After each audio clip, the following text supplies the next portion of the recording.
जय माता दी। आप सभी को नवरात्र की ढेर सारी शुभकामनाएं। माता रानी आपकी सभी मनोकामनाओं को पूरा करें। आज से आप हमारे चैनल पर दुर्गा सप्तशती के संपूर्ण अध्याय नियम से सुन सकेंगे। इसके अलावा हमारे चैनल पर आप नवरात्रि में देवी की अलग अलग रूपों की सभी कथाएं आपको मिलती रहेंगी। इसके अलावा हम अपने चैनल पर नवरात्रि की पूजा विधि, कलश स्थापना, कन्या पूजन कैसे करें, पारण कैसे करें, किन किन चीज़ों का विसर्जन करें आदि सभी जानकारी समय समय पर नियम से आपको देते रहेंगे। पहले दिन दुर्गा सप्तशती का पाठ के साथ दुर्गा कवच और शापोद्धार मंत्र को पढ़ा जाता है। तो पहले सुनिए शापोद्धार मंत्र और फिर दुर्गा कवच, उसके बाद पहले दिन का पहला अध्याय। सबसे पहले हाथ में जल लेकर और पुष्प लेकर श्री दुर्गा सप्तशती के पाठ का संकल्प करना चाहिए। इसके बाद शापोद्धार मंत्र का 7 बार जाप करना चाहिए, जिसे आप पहले दिन और अंतिम दिन जरूर करें। तो मंत्र है ओम ह्रीं क्लीं श्रीं क्रां क्रीं चंडिका देवे शाप नाशानुग्रहम कुरु कुरु स्वाहा। इसके बाद आपको उत्कीलन मंत्र का 21 बार जाप करना चाहिए। उत्कीलन मंत्र है ओम श्रीं क्लीं ह्रीं सप्तशती चंडिके उत्कीलनम कुरु कुरु स्वाहा। दुर्गा कवच को सभी कवचों में उत्तम माना जाता है। इस कवच का पाठ करने से देवी भगवती अपने भक्तों पर प्रसन्न होकर उनकी रक्षा करती हैं। तो चलिए सुनते हैं दुर्गा कवच। महर्षि मार्कंडेय जी ब्रह्मा जी से कहते हैं कि संसार में जो गुप्त हो और जो मनुष्यों की सब प्रकार से रक्षा करता हो और जो आपने कभी भी किसी से आज तक ना बताया हो, वो कवच मुझे बताइए। श्री ब्रह्मा जी कहने लगे, अत्यंत गुप्त व सब प्राणियों की भलाई करने वाला कवच मुझसे सुनो। प्रथम शैलपुत्री, दूसरी ब्रह्मचारिणी, तीसरी चंद्रघंटा, चौथी कुष्मांडा, पांचवी स्कंद माता, छठी कात्यायनी, सातवीं कालरात्रि, आठवीं महागौरी तथा नवीं सिद्धिदात्री, ये देवी की 9 मूर्तियां हैं। ये नव दुर्गा कहलाती हैं। आग में जलता हुआ, रण में शत्रु से घिरा हुआ, विषम संकट में फंसा हुआ मनुष्य यदि दुर्गा जी के नाम का स्मरण करे तो उसको कभी भी हानि नहीं होती है। रण में उसके लिए कुछ भी आपत्ति नहीं होती है और ना उसे किसी प्रकार का दुख या डर ही होता है। हे देवी, जिसने श्रद्धापूर्वक तुम्हारा स्मरण किया है उसकी वृद्धि होती है और जो तुम्हारा चिंतन करते हैं उनकी तुम निसंदेह रक्षा करने वाली हो। चामुंडा प्रेत पर, बाराही भैंसे पर, रौद्री हाथी पर, वैष्णवी गरुड़ पर अपना आसन जमाती हैं। महेश्वरी बैल पर, कौमारी मोर पर और हाथ में कमल लिए हुए विष्णु प्रिया लक्ष्मी जी कमल के आसन पर विराजमान रहती हैं। बैल पर बैठी हुई ईश्वरी देवी ने श्वेत रूप धारण कर रखा है और सब प्रकार के आभूषणों से विभूषित ब्राह्मी देवी हंस पर बैठी हुई हैं। और इस प्रकार सब देवियां सब प्रकार के योगों से युक्त और अनेक प्रकार के रत्न धारण किए हुए हैं। भक्तों की रक्षा के लिए संपूर्ण देवियां रथ में बैठी तथा क्रोध में भरी हुई दिखाई देती हैं तथा चक्र, गदा, शक्ति, हल, मूसल, खेटक और तोमर, परशु तथा पाश, भाला और त्रिशूल एवं उत्तम शारंग आदि शस्त्रों को दैत्यों के नाश के लिए और भक्तों की रक्षा करने के लिए और देवताओं के कल्याण के लिए धारण किए हैं। हे महारौद्रे, अत्यंत घोर पराक्रम, महान बल और महान उत्साह वाली देवी, तुमको मैं नमस्कार करता हूँ। हे देवी, तुम्हारा दर्शन दुर्लभ है तथा आप शत्रुओं के भय को बढ़ाने वाली हैं। हे जगदम्बिके, मेरी रक्षा करो। पूर्व दिशा में ऐन्द्री, मेरी रक्षा करो। अग्निकोण में अग्निशक्ति, दक्षिण दिशा में वाराही तथा नैऋत्य कोण में खड्गधारिणी देवी मेरी रक्षा करें। पश्चिम दिशा में वारुणी, वायुकोण में मृगवाहिनी, उत्तर दिशा में कौमारी, ईशान कोण में शूलधारिणी देवी मेरी रक्षा करें। ब्रह्माणी ऊपर की ओर से मेरी रक्षा करें और वैष्णवी नीचे की ओर से मेरी रक्षा करें। और इस प्रकार शव पर बैठी चामुंडा देवी 10 दिशाओं में मेरी रक्षा करें। जया देवी आगे, विजया देवी पीछे की ओर, अजिता देवी बाईं ओर, अपराजिता दाहिनी ओर मेरी रक्षा करें। उद्योतिनी देवी शिखा की रक्षा करें तथा उमा मेरे मस्तक पर विराजमान होकर मेरी रक्षा करें। इसी प्रकार ललाट की मालाधरी देवी रक्षा करें और यशस्विनी देवी मेरी भौहों का संरक्षण करें। भौहों के मध्य भाग में त्रिनेत्रा नथुनों की यम घंटा देवी रक्षा करें। नेत्रों के मध्य में शंखिनी देवी और द्वारवासिनी देवी कानों की रक्षा करें। कपोलों की कालिका देवी और कानों के मूल भाग की भगवती शांकरी रक्षा करें। सुगंधा नासिका में और चर्चिका ऊपर के होंठ में, अमृत कला नीचे के होंठ की, सरस्वती देवी जीभ की रक्षा करें। कौमारी देवी दांतों की और चंडिका कंठ में प्रवेश करके उसकी रक्षा करें। चित्रघंटा गले की घंटी की और महामाया तालु की रक्षा करें। कामाक्षी देवी ठोड़ी की और सर्वमंगला मेरी वाणी की रक्षा करें। भद्रकाली गर्दन की और धनुर्धरी पीठ के मेरुदंड की रक्षा करें। कंठ के बाहरी भाग की नीलग्रीवा और कंठ की नली की नलकूबरी रक्षा करें। दोनों कंधों की खड्गनी और वज्रधारिणी मेरी दोनों बाहों की रक्षा करें।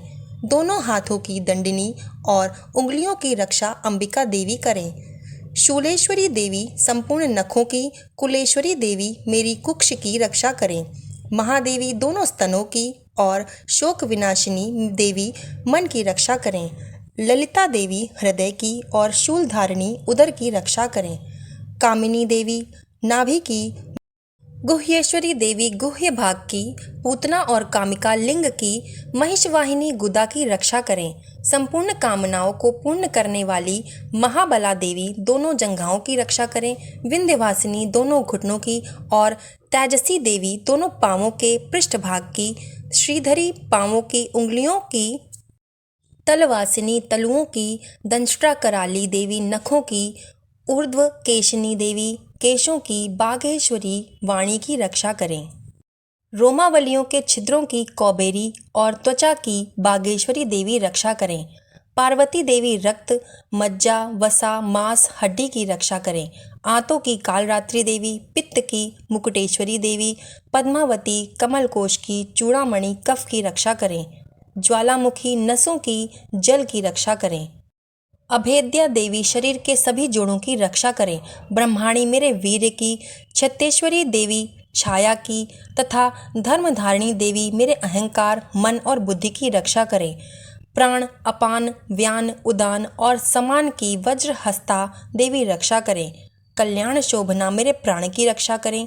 रस, रूप, गंध, शब्द और स्पर्श इन सब विषयों का अनुभव करते समय योगिनी देवी मेरी रक्षा करें तथा सत्वगुण, रजोगुण और तमोगुण की रक्षा नारायणी देवी करें। आयु की रक्षा वाराही देवी करें। वैष्णवी धर्म की तथा चक्रिणी देवी मेरे यश, कीर्ति, लक्ष्मी, धन, विद्या की रक्षा करें। इंद्राणी मेरे शरीर की रक्षा करें और हे चंडिके आप मेरे पशुओं की रक्षा करें। महालक्ष्मी मेरे पुत्रों की रक्षा करें और भैरवी मेरी पत्नी की रक्षा करें। राजा के दरबार में महालक्ष्मी तथा सब ओर व्याप्त रहने वाली विजया देवी चारों ओर से मेरी रक्षा करें।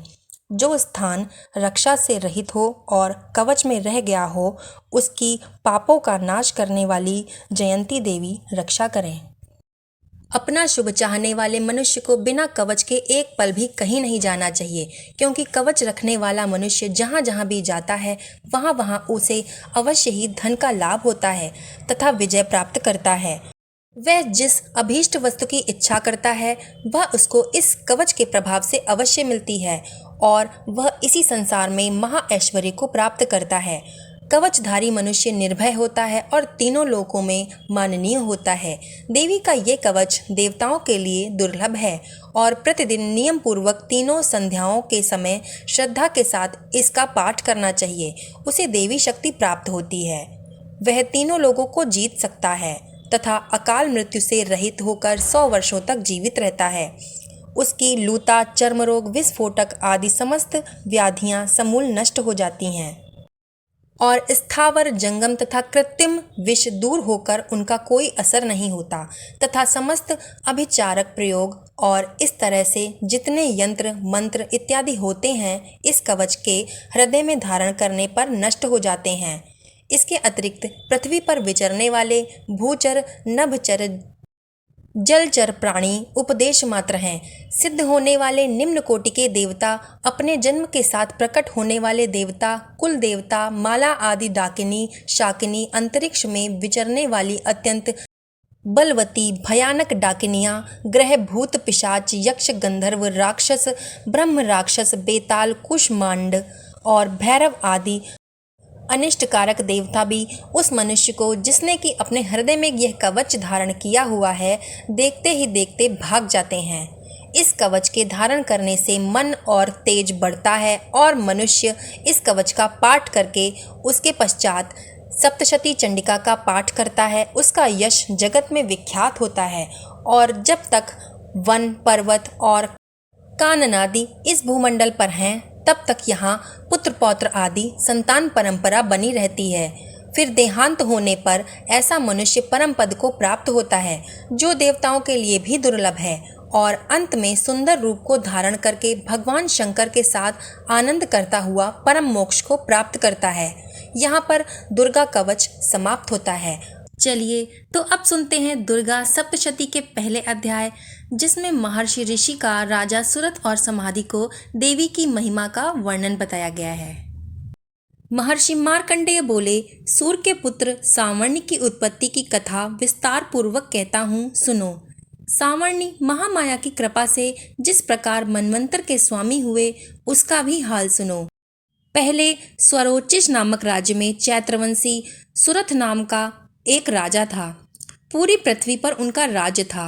वे अपनी प्रजा को पुत्र के समान मानते थे, तो भी कोला विध्वंसी राजा उनके शत्रु बन गए। दुष्टों को दंड देने वाले राजा सुरथ की उनके साथ लड़ाई हुई। कोला विध्वंसियों के संख्या में कम होने पर भी राजा सुरथ युद्ध में उनसे हार गए। तब वह अपने नगर में आ गए। केवल अपने देश का राज्य ही उनके पास रह गया और वे उसी देश के राजा होकर राज्य करने लगे। किंतु उनके शत्रुओं ने वहां पर भी उन पर आक्रमण किया। राजा को बलहीन देखकर उसके दुष्ट मंत्रियों ने राजा की सेना और खजाना अपने अधिकार में कर लिया। राजा सुरथ अपने राज्याधिकार को हार कर शिकार खेलने के बहाने घोड़े पर सवार होकर वहां से भयंकर वन की ओर चले गए। उस वन में उन्होंने महर्षि मेधा का आश्रम देखा। वहां मेधा महर्षि अपने शिष्यों तथा मुनियों से सुशोभित बैठे हुए थे और वहां कितने ही हिंसक जीव परम शांति भाव से रहते थे। राजा सुरथ ने महर्षि मेधा को प्रणाम किया और महर्षि ने भी उनका उचित सत्कार किया। राजा सुरथ महर्षि के आश्रम में कुछ समय तक ठहरे। अपने नगर की ममता के आकर्षण से राजा अपने मन में सोचने लगे कि पूर्व काल में पूर्वजों ने जिस नगर का पालन किया था, आज वह मेरे हाथ से निकल गया। मेरे दुष्ट एवं दुरात्मा मंत्री मेरे नगर की अब धर्म से रक्षा कर रहे होंगे या नहीं। मेरा प्रधान हाथी, जो कि सदा मद की वर्षा करने वाला और शूरवीर था, मेरे वैरियों के वश में होकर न जाने क्या दुख भोग रहा होगा। मेरे आज्ञाकारी नौकर, जो मेरी कृपा से धन और भोजन पाने से सदैव सुखी रहा करते थे और मेरे पीछे पीछे चलते थे, अब वे निश्चित ही दुष्ट राजाओं का अनुसरण करते होंगे तथा मेरे दुष्ट एवं दुरात्मा मंत्रियों द्वारा व्यर्थ ही धन को व्यय करने से संचित किया गया मेरा खजाना एक दिन अवश्य ही खाली हो जाएगा। इस प्रकार की बहुत सी बातें सोचता हुआ राजा निरंतर दुखी रहने लगा। एक दिन राजा सुरथ ने महर्षि मेधा के आश्रम के निकट एक वैश्य को देखा। राजा ने उससे पूछा कि भाई, तुम कौन हो? यहाँ तुम्हारे आने का क्या कारण है और तुम मुझे शोकग्रस्त से दिखाई दे रहे हो, इसका क्या कारण है? राजा के ये नम्र वचन सुन वैश्य ने महाराज सुरथ को प्रणाम किया और कहा कि हे राजन, मेरा नाम समाधि है। मैं धनियों के कुल में उत्पन्न एक वैश्य हूँ। मेरे दुष्ट स्त्री पुत्रादिकों ने लोभ से मेरा सब धन छीन लिया है और मुझे घर से निकाल दिया। मैं इस तरह से दुखी होकर इस वन में चला आया हूँ और वहाँ रहता हूँ। मैं इस बात को नहीं जानता कि अब मेरे घर में इस समय सब कुशल हैं या नहीं। यहाँ मैं अपने परिवार का आचरण संबंधी कोई समाचार भी नहीं पा सकता कि वह घर में इस समय कुशल पूर्वक हैं या नहीं। मैं अपने पुत्र के संबंध में भी यह नहीं जानता कि वह सदाचारी है या दुराचार में फंस गया है। राजा बोले, जिस धन के लोभी स्त्री पुत्रों ने तुम्हें घर से निकाल दिया, फिर भी तुम्हारा चित्त उनसे क्यों प्रेम करता है? वैश्य ने कहा, मेरे विषय में आपका ये कहना ठीक है, किंतु मेरा मन इतना कठोर नहीं है। यद्यपि उन्होंने धन के लोभ में पड़कर पितृ स्नेह को त्याग कर मुझे घर से निकाल दिया, तो भी मेरे मन में उनके लिए कठोरता नहीं आती। हे महामते, मेरा मन फिर भी उनमें क्यों फंस रहा है, इस बात को जानता हुआ भी मैं नहीं जान पा रहा हूँ। मेरा चित्त उनके लिए दुखी है। मैं उनके लिए लंबी लंबी सांसें ले रहा हूँ। उन लोगों में प्रेम नाम को नहीं है। फिर भी ऐसे निस्नेहियों के लिए मेरा हृदय कठोर नहीं होता। महर्षि मार्कंडेय जी ने कहा कि हे ब्राह्मण, इसके पश्चात महाराज सुरथ और वैश्य दोनों मेघा के समीप गए और उनके साथ यथा योग्य न्याय संभाषण करके दोनों ने वार्ता आरंभ की। राजा बोले, हे भगवान, मैं आपसे एक बात पूछना चाहता हूँ, सो आप कृपा करके मुझसे बताइए।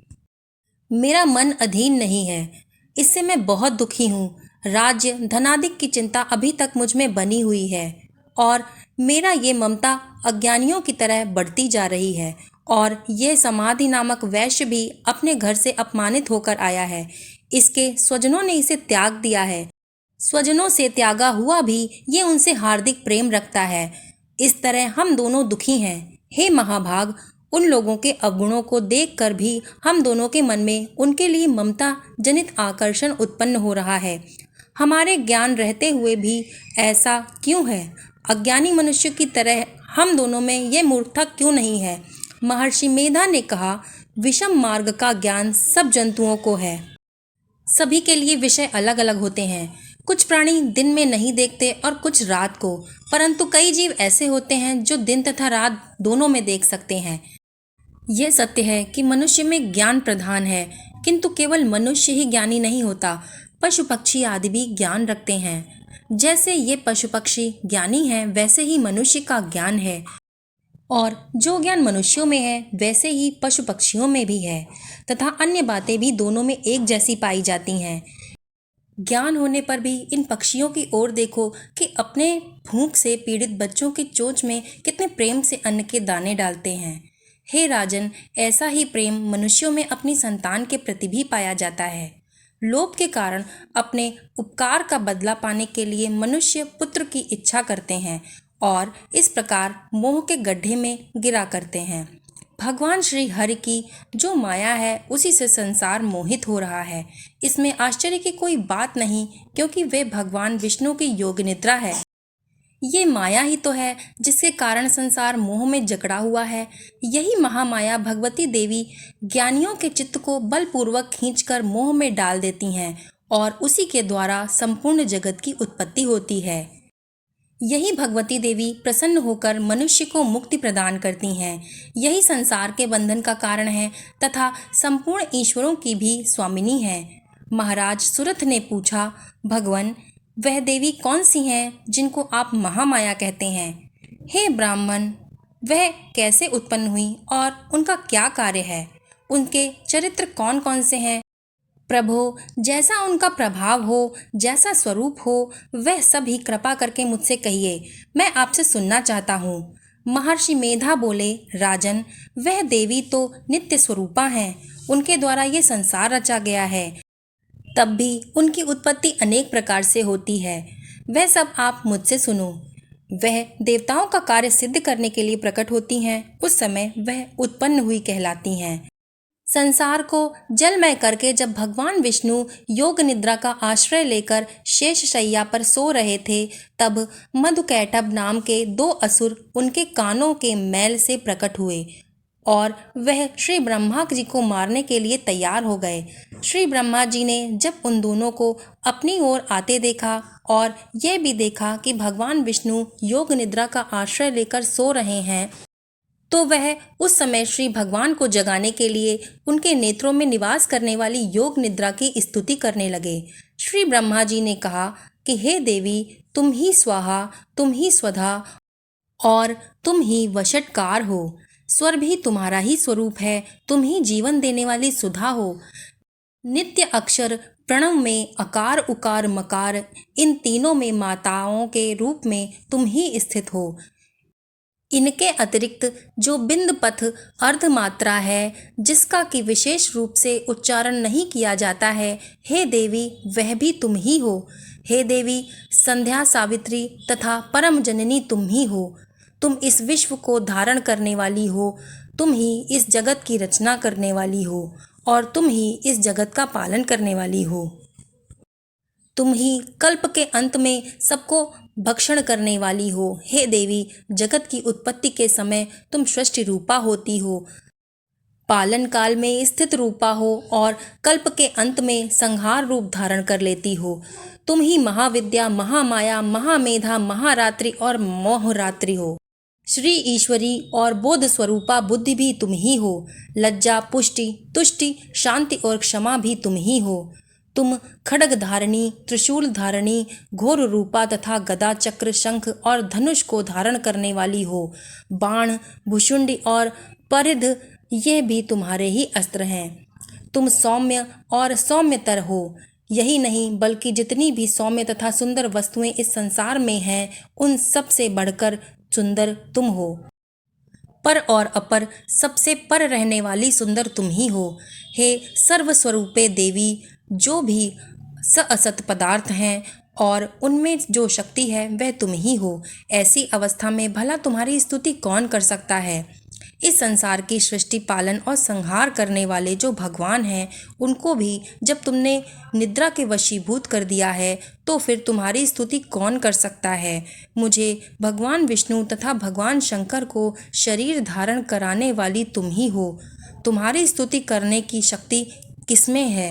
हे देवी, तुम तो अपने इन उदार प्रभावों के कारण ही प्रशंसनीय हो। मधु और कैटभ जो भयंकर असुर हैं, इन्हें मोह में डाल दो और श्री हरि भगवान विष्णु को भी जल्दी जगा दो और उनमें इनको भी मार डालने की बुद्धि भी उत्पन्न कर दो। महर्षि मेधा बोले, हे राजन, जब श्री ब्रह्मा जी ने देवी के इस प्रकार की स्तुति करके भगवान को जगाने तथा मधु कैटभ को मारने के लिए कहा, तो वह भगवान श्री विष्णु के नेत्र, मुख, नासिका, बाहु, हृदय तथा वक्ष स्थल से निकलकर ब्रह्मा जी के सामने खड़ी हो गई। उनका ऐसा करना था कि भगवान श्री हरि तुरंत जाग उठे और दोनों असुरों को देखा, जो कि अत्यंत बलवान तथा पराक्रमी थे और मारे क्रोध के जिनके नेत्र लाल हो रहे थे और जो ब्रह्मा जी का वध करने के लिए तैयार थे। तब क्रुद्ध हो उन दोनों दुरात्मा असुरों के साथ भगवान श्री हरि पूरे 5000 वर्ष तक युद्ध करते रहे। एक तो वह अत्यंत बलवान तथा पराक्रमी थे, दूसरे महामाया ने भी उन्हें मोह में डाल रखा था। अतः वह श्री भगवान से कहने लगे कि हम दोनों तुम्हारी वीरता से अत्यंत प्रसन्न हैं, तुम हमसे कोई वर मांगो।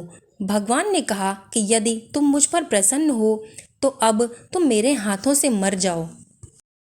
बस इतना सा ही वर मैं तुमसे मांगता हूँ, यहाँ दूसरे वर से क्या प्रयोजन है। महर्षि मेधा बोले, इस तरह से जब वह धोखे में आ गए और अपने चारों ओर जल ही जल देखा, तो भगवान श्री हरि से कहने लगे कि जहाँ पर जल ना हो, सूखी जमीन हो, उसी जगह पर हमारा वध कीजिए। तथास्तु कहकर भगवान श्री हरि ने उन दोनों को अपनी जांग पर लिटाल कर उन दोनों के सिर काट दिए।